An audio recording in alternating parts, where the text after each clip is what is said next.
just want to say thank you to all of the panelists. I really feel enriched by this experience, and I think that voting rights have long been important, not just to me, but to this country and to all of us, but especially now, given the times in which we're living. So my background is in Wisconsin politics. Before studying law and becoming a lawyer, I actually worked in the Wisconsin legislature. So I take a long view of this, but I think that the times in which we're facing right now show really how urgent things have become, and how Wisconsin, which has long been a laboratory for democracy, is now showing the bad results that can come from that laboratory.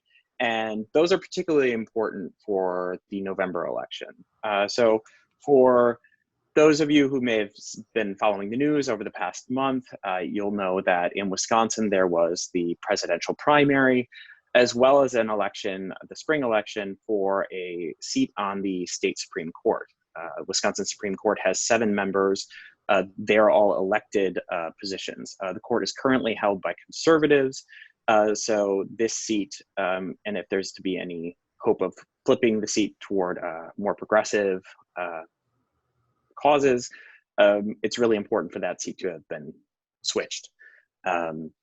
So everyone knew this, and as a result, there was a lot of pressure from interest groups in the election, and unfortunately, the coronavirus actually presented a chance for those hoping to maintain the seat within the conservative slot to take advantage of the situation. And so what happened was, despite at least 16 other states postponing their presidential primaries and spring elections, the conservatives in Wisconsin decided to force the election to move forward. They did so by refusing to collaborate with the democratically elected governor to push back the election to a different date. And they also sued when the governor tried to unilaterally change the timing of the election.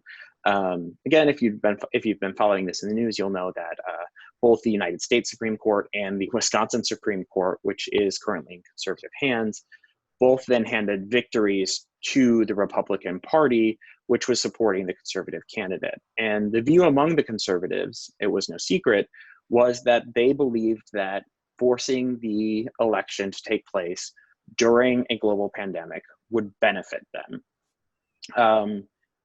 We know now that we have the results that that wasn't the case, but we know also that their tactics very well could have worked, and that their tactics, if implemented again in November, could sway the election and certainly will have an impact when it comes to disenfranchisement and voter suppression. And again, Wisconsin really provides a frightening prelude to what might happen in November. On Election Day, on April 7th, for instance, in Milwaukee, which is the source of it is the community in which the overwhelming majority of people of color and diverse populations in Wisconsin live. For instance, 70% of Wisconsin's African-American community lives in Milwaukee. That city went from 180 polling locations down to 5 polling locations for the entire city of Milwaukee, which is by far the largest city in the state. We saw polling locations, even those that were open, required people to stand in line for hours. There were polling locations that stretched for blocks and blocks, and all the while people were not necessarily having access to PPE. They didn't have access to things like hand sanitizer, and they didn't know if they'd eventually be able to vote. Again, we now know the outcome of the election. The Democratic Party's candidate actually did prevail, but we also saw thousands of people not get to vote. People who requested absentee ballots never received them. And this included even elected officials who actually documented this. We saw city clerks and municipal elected officials who were well-intentioned in trying to implement the election under the best circumstances not be able to do so, because despite their best efforts, they just were not prepared for the sudden surge in demand for vote by mail. Now, all of these outcomes show the risks that we have for November if we don't have better planning in place for our elections.